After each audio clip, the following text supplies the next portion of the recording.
keys. Don't let them take my soul. I ain't need this bitch. Not at all. Giannis is still relying on his athleticism and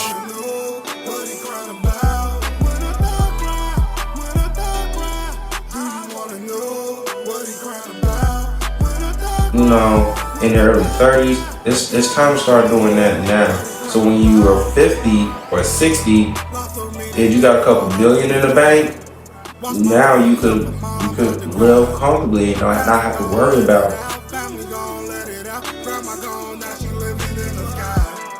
Do you wanna know why I cry at night? Do you wanna know why I can't sleep at night? These niggas soft, gon' take them out. 2 shots, pow, pow, take them out. Had a few ones try to take me out. Now I can't trust a damn soul. Own brother against me. Should've never ever be the same. When a thug cry, do you wanna know what he crying about? When a thug cry, do you wanna know what he crying about? When a thug cry, do you wanna know what he crying about? When a thug cry. Yo, welcome back. And we back again. It's your boy Trillionaire Chuck, and we on episode 22. And we got some things to talk about. Some very controversial things that's going on right now. We had a lot of women's basketball today that we're going to get into and dive into shortly. We got our favorite segment at the end, relationship talks. But hey, I'm not here to lecture you all with intros. Let's get into it. So, today, the Chicago Sky faced up against the Atlanta Dream. Chicago Sky has 78 to Atlanta Dream 69. We got the Shy Barbie doing her thing as usual. Played 30 minutes, had 13 rebounds, 11 points, continuing her double-double. Like I told y'all, she's a walking double-double. So don't get mad when I'm saying she is going to make MVP. That's what she's going to do. She's going to make all the haters kiss the ring. I'm telling you. We had Camelia Cardoso, who played 31 minutes, had 11 rebounds, and scored 10 points. Good job. Keep it up. That's what we want to see from you. We want to see more double-doubles from you. We have Marina Mabry. I hope I'm saying her name right. If I'm not, I apologize. But we have Marina Mabry, who played 32 minutes, had 2 rebounds, 5 assists, 9 points. Okay. Then we had, I think her name is Shanita Carter, I believe if I'm saying her name right. Hopefully I am. Played 34 minutes, had 5 rebounds, 5 assists, scored 19 points. And then you had Dana Evans, who played 17 minutes, had 2 rebounds, 3 assists, and 9 points. And then you had the Dream, Tina Charles, doing what Tina Charles does. She didn't really have much of a good game. She played 25 minutes, had 4 rebounds, 2 assists, 9 points. Then you had Alyssa Gray, played 37 minutes, had 6 rebounds, 1 assist, 20 points. Then you had Haley Jones, who played 34 minutes, had 7 rebounds, 3 assists with 12 points. Then you had Naz Hillman, who played 19 minutes, had 6 rebounds, 1 assist, 12 points. Then Maya Caldwell, with 28 minutes being played, had 2 rebounds, 4 assists, 6 points. So, I didn't get a chance much to watch this game. Simply because they had all the games in the mornings. It was like mornings games, and then like the last game was at like 2 p.m. So I really didn't get much chance to watch, but I will say this, again, these ladies are out there playing. They're playing their tails off. And you could say it's Caitlin Clark and Angel Reese and all them making it, who brought a lot of attention. And honestly, they kind of did. Okay, they did bring more attention to the W, but, it's more entertaining, it's more exciting. And, the Sky need to continue doing what they're doing to hopefully make a playoff run and get into the playoff picture and stuff. So let's move on. Let's see. Well, who else we got going on here? Oh, we got Asia Wilson. And the Aces who played today. The Las Vegas Aces played the Seattle Storm, and the Aces came out on top, 84-79. Now, this team, they got dogs. Like every one of their starters being double figures. This Aces team is no joke. No joke. They might. I don't see no team really beating them. I see them going all the way. Kelsey Plum, 34 minutes, 2 rebounds, 4 assists, 13 points. Right? Then you had the phenomenal Asia Wilson, aka Mrs. Smooth. Yeah, that's her nickname for me. Mrs. Smooth. Okay. 35 minutes. Had 20 rebounds, 2 assists, 24 points. Hell of a game. I wish I could have seen this game. Because man, I know she got, well, the numbers say she got busy, but I mean, man. Jackie Young, 34 minutes played, had 5 rebounds, 4 assists, scored 27 points. You had Chelsea Gray, who played 34 minutes, had 6 assists and 11 points. Then you had Alyssa Clark, who played 28 minutes, had 3 rebounds, 1 assist, 5 points. Okay. Then we have the Storm. Skylar Diggins-Smith, 38 minutes being played, had 4 rebounds, 8 assists, 16 points. Ezzy McBeggar, hopefully I'm saying that name right, played 36 minutes, had 10 rebounds, 3 assists, 10 points. Then you had Jonah Holmes, okay, played 9 minutes, had 2 rebounds, 1 assist, 8 points. Then you had Jewel Lloyd, who played 35 minutes, had 3 assists, 3 rebounds, and came in with 28 points. Then you had Nika Ogwimike, who played 35 minutes, had 8 rebounds, 2 assists, 9 points. Okay, so with this game, looking at the numbers, like I said, I wasn't able to watch the games because they had the games early. I think they started them at like 9 a.m., 10 a.m. It was like 4 or 5 games today. I didn't realize they started that early on Wednesday. It was shocking to me. But Skylar Diggins so far has been up and down. 1 minute she'll score 8, next minute 16. But their main scorer is really Nanika Ogumite. So 8 rebounds, 2 assists, 9 points. This is a bad game for her. She's gonna bounce back from this. She's normally in the 15 point, 20 point range area with roughly around the same rebounds, about 8 or 9 rebounds on average per game and stuff. So she's gonna bounce back. Jewel Lloyd, this was her game. You know, the 28 points, 3 assists, 3 rebounds. But yeah, Ogie Mike, I mean, she's gonna bounce back next game. I guarantee it. And you know, if Skylar Diggins could stay within the 16-point range or like 15, then you know, the Storm, I mean, they're a good team and stuff. But yeah, if they're going to try to knock the Aces off, yeah, OG might need to be in her scoring average like around 20 plus per game and stuff, along with the 8 rebounds, because they got to match up. Her points have to match that, if not top that, of Asia Wilson. So, but yeah, I don't see her having another bad game, you know.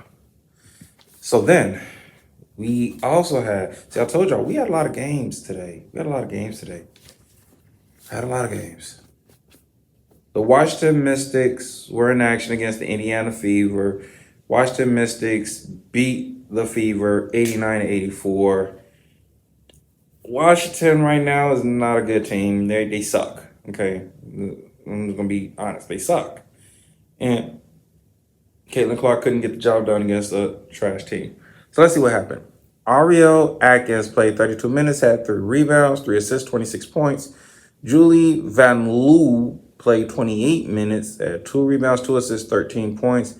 Stephanie Dawson played 29 minutes, had 5 rebounds, 6 assists, 13 points. Aaliyah Edwards, who played 21 minutes, had 6 rebounds, 4 assists, 12 points. And then Shatori Walker Kimbrough played 30 minutes, had 3 assists and 10 points. Now, here we go here for the Fever. Aaliyah Boston had a bad game. 21 minutes, 6 rebounds, 6 point. Yeah, she had a bad game. She's normally a 15 and up scorer, and about 6 to 8 rebounds a game. So Leah Boston will bounce back from that. Kelsey Mitchell, she's been stepping her game up. Played 38 minutes, had 3 rebounds, 2 assists, 15 points. Pretty good. Caitlin Clark does what Caitlin Clark does best. 38 minutes, had 29 points, 13 assists, 5 rebounds.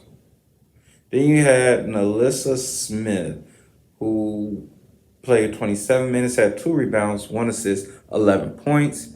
Katie Lou Samuelson played 33 minutes, had 9 rebounds and 8 points. Caitlin, hey, she putting up some numbers. I just couldn't get the job done this time around. Oh, and if anybody's keeping up with the rankings, the Fever are behind the Sky. So just FYI. So you guys know, these are teams the Fever have to beat. These are teams they have to beat. They have to beat these trash teams. These are gimme games. Any game that's a gimme game, you can't afford to drop the ball. You can't afford to lose. And the Fever lost to Washington Mystics because Washington is like, well, we ain't got nothing to lose. We're gonna go out there and play hard. The Fever took this game lightly, and that's what it was. They took the game lightly, and you got beat. I mean, that's what happens. So let's see. Hold on, before we dive in, I just want to see something real quick. I want to see what qualifies because I never really paid attention to like the playoffs, how the W do their playoff thing. Like I watched the games, but I never really when it came to like playoff time. It's kind of weird because I really when like I'm like, oh, okay, these teams are in the playoffs, but I want to see what gets them there. What does the record got to be to qualify for the playoffs? Let me see real quick. What do the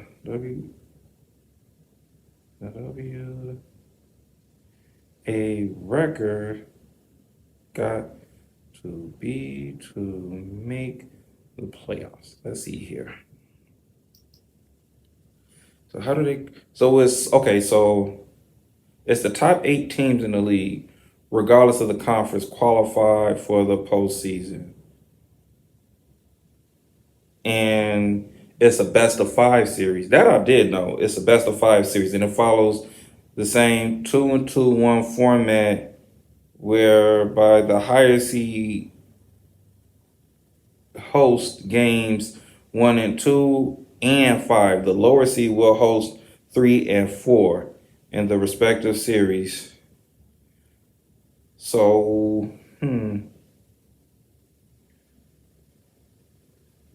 okay.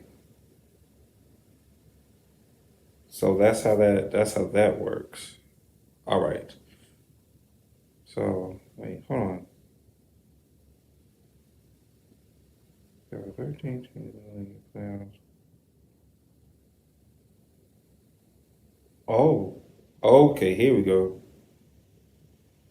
So now, okay, so they just did 2021 they did the NBA, the playoff. I mean, not the WNBA playoff format. Okay, so 3 and 5 format. So in one bracket, in the first round play, we'll place the number 1 seed facing off against the number 8 seed, and the number 4 seed will go against the number 4 seed will go against number 5 seed in the best of 3 series, with the winners advancing to the best of 5 in the semifinal series against one another. In the other bracket, the number 3 seed will face the number 6 seed, and the number 2 seed will meet the number 7 seed, with the winners moving on to face one another in the other best of 5 semifinal series. Okay, so yeah, I think so.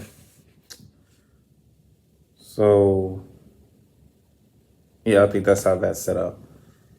And so, before we get into the next segment, we're gonna take a quick commercial break. Stay tuned.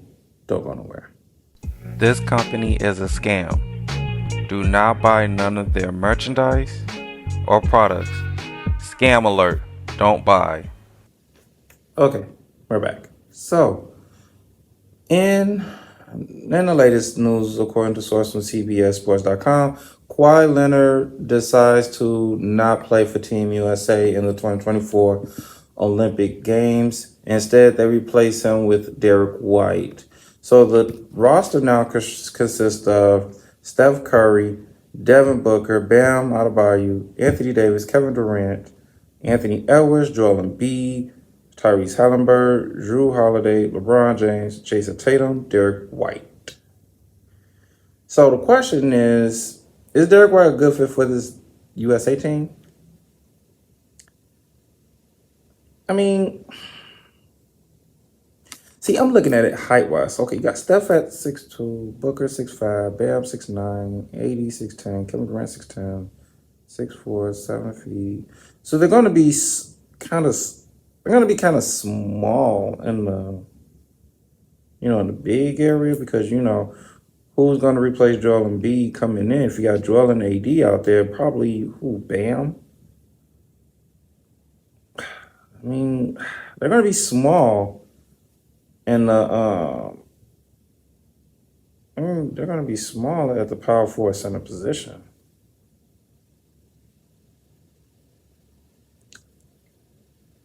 I say, Derrick White did improve. I probably would have put Paolo Banchero in there, height-wise, skill-wise.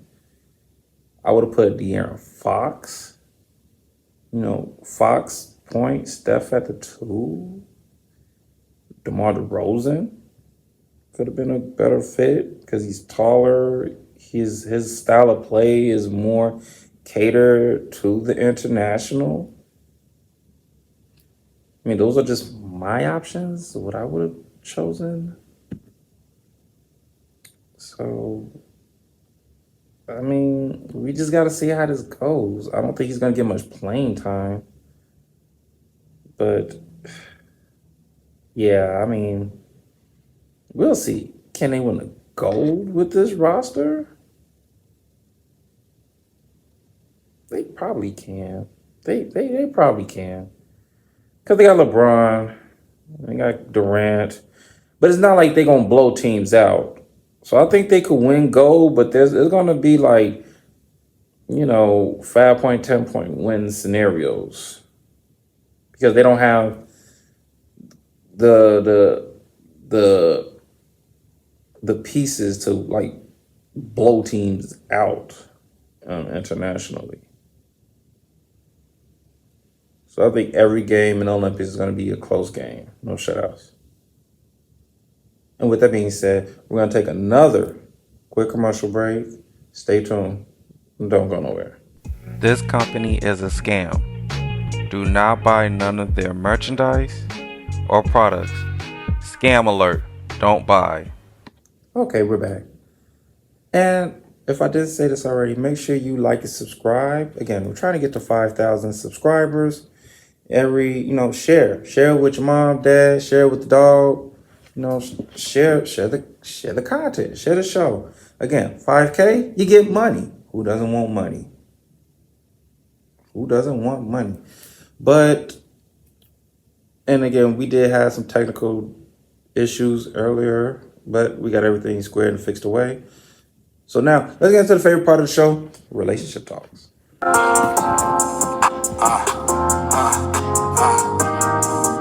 Okay, so we have another interesting clip to play for y'all. Play the clip, please. Wants to get married. He's only getting married truly for one reason. Because let me be honest with you women, the men can work and provide for themselves. He does not necessarily need you to cook, clean, and have sex, because he can get sex from multiple women. They're giving it out. A lot of them can cook and clean. Their mother taught them, or they can pay someone to get it. The culture is telling them, do not get married. So why would a man go past what the culture is telling him and choose to have a wife? Because with a wife, you can now have love, you can now have nurturing, you can have support, you can have affection. This is what he can't get from a roommate. So if that is not what you're leading with in your relationships with men, is love, support, nurturing, and respect, this is why your husband is now pulling away, because in the beginning you gave him those things. But as you got into the relationship, you got bitter, you got resentful, you start seeing his flaws, start counting that against him, you start measuring him against other men, and now you're pulling back on the love, the affection, and the nurture.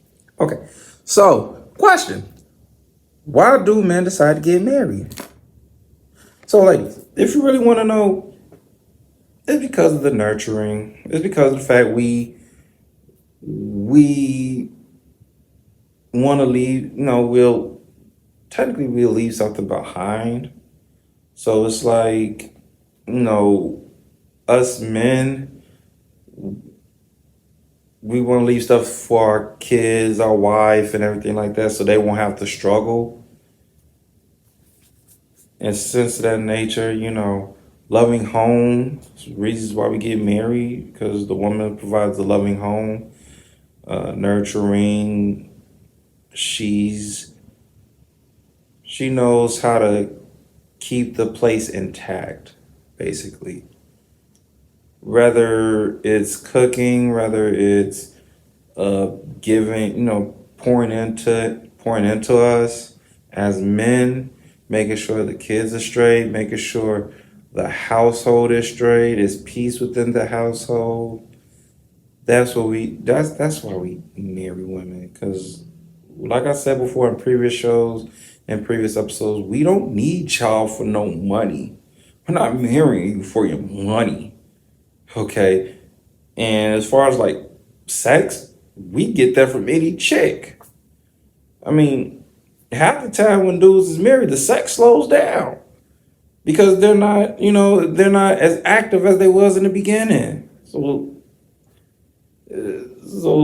ladies, like, what do y'all do when y'all do come across a guy who can do everything on his own and he wants to date you? But like, that insecure crap has to go out the door.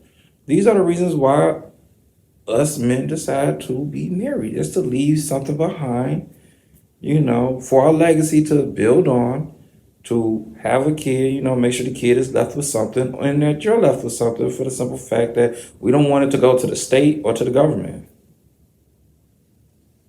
It's because of the nurturing you all provide as well. Keeping the household intact, keeping everybody on point, on one accord. That's really what it's all about. Those are the reasons, to be honest. But let's show the next clip real quick. Roll that clip, please. Meanwhile, at this point, I don't know. I don't need no man.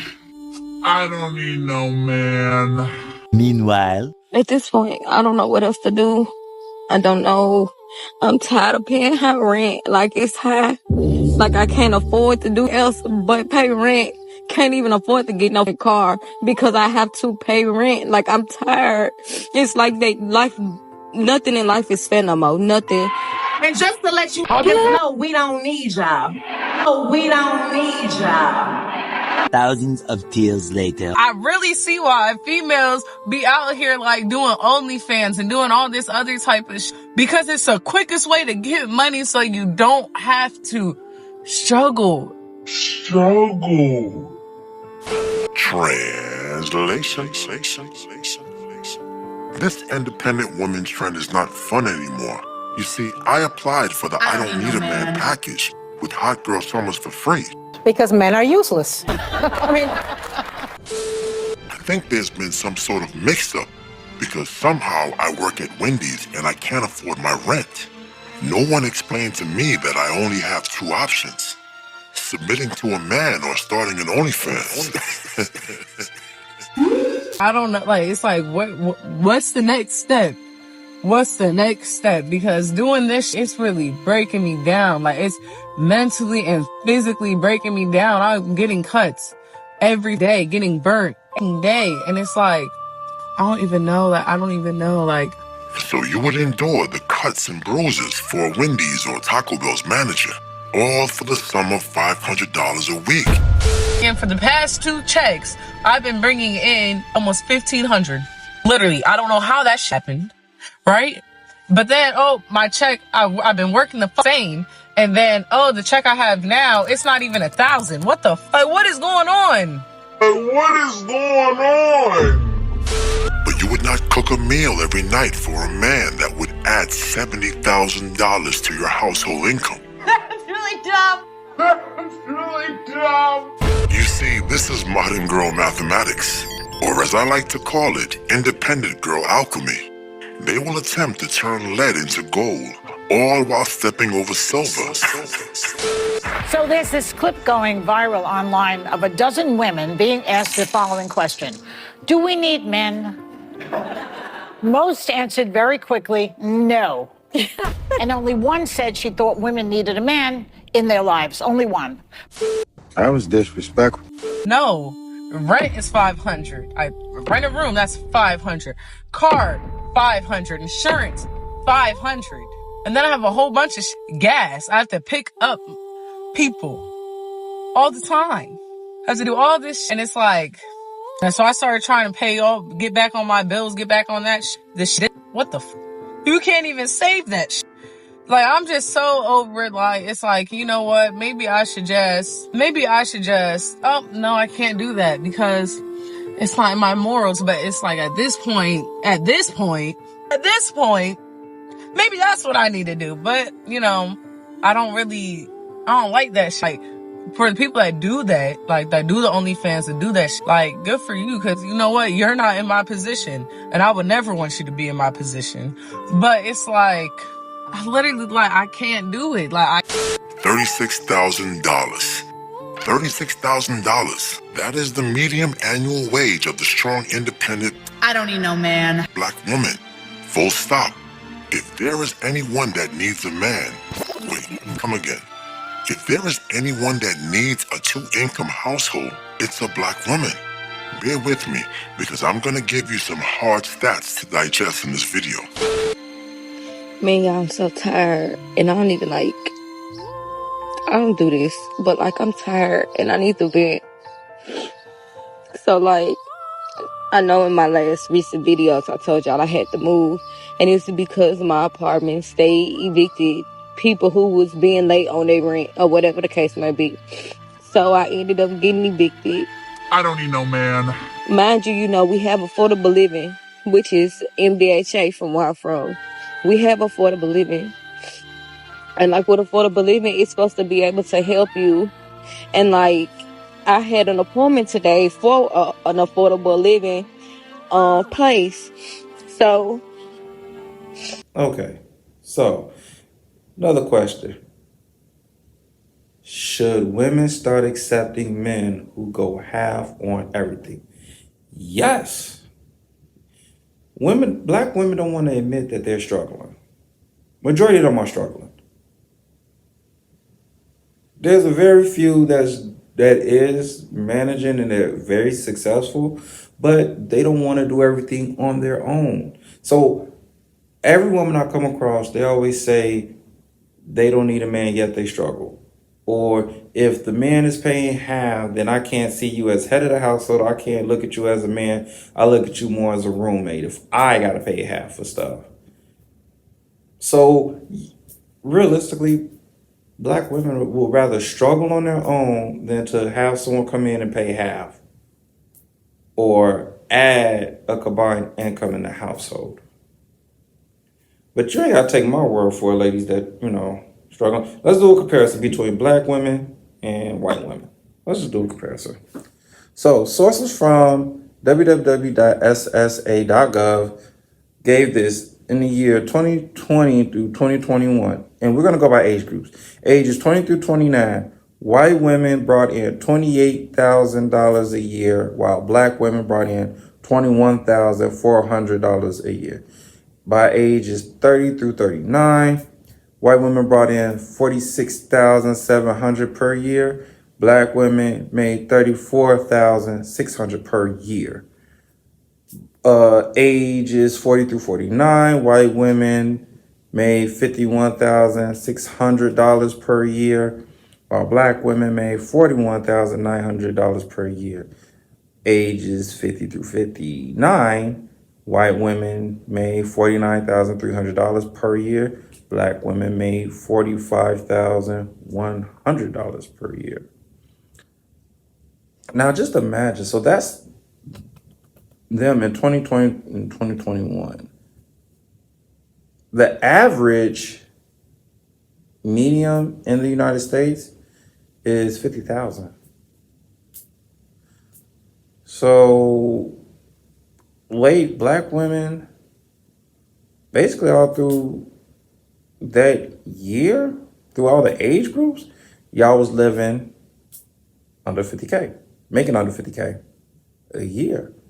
Well, white women, they made, when they got to age 40 through 49, they was making $1,600 more than the average around that time. So, and that's year 2021. So let's look at now. According to www.bls.gov, so this is 2024 quarter one. I'm gonna break it down by age groups again. Ages 16 through 24, black women made $36,556 per year. So they made more money 2024 than years 2020. And the year isn't up yet, okay? So we'll say like 2023, 2024. We'll say that. No, this is quarter one, so we'll say 2024. Okay, just bear with me. So they made more money 2024 than 2020, than in 2020 and 2021. White women, the same, 36,556. Okay, so in ages 25-34, black women made 44,668. White women made 52,000. So yeah, still made more. Hold on one second, guys. Yeah, I do apologize. Technical issues, working with it. It's technology. Okay. Ages 45 through 54, black women made $49,036. White women made $57,928. Oh, they do this. Ages 35 through 44. Okay, black women made $47,320. White women made $58,292. Ages 55 through 64, black women made $46,540. While white women made $55,328. And then ages 65 and up, black women made $42,380, while white women made $48,516. I mean, ladies, y'all ain't cracked the 50K mark. Why? I never understand, why do people want to struggle or choose to struggle? When if you need help, you need help. If someone's coming in to try to pay half so your load could be a little lighter, accept that. Stop trying to get someone that's like, oh yeah, I'll just take care of everything. But then you're like, well, you don't want to be told, what to do, or you don't want to follow directions when the man is asking you for something. Or you don't want to take care of the household. You still want to run the streets, or you still want to do you. And it can't be like that. So it lets me know black women prefer to struggle than to go half with a man, or let alone have a man take care of everything and be either traditional or learn him or take care of the responsibilities of the relationship. That's what that lets me know. And that's sad. It's pathetic and it's sad. But like MMA say, it is what it is. And on that note, that's my show for today. It's your boy Trillionaire Chuck saying, always remember to love yourself and each other.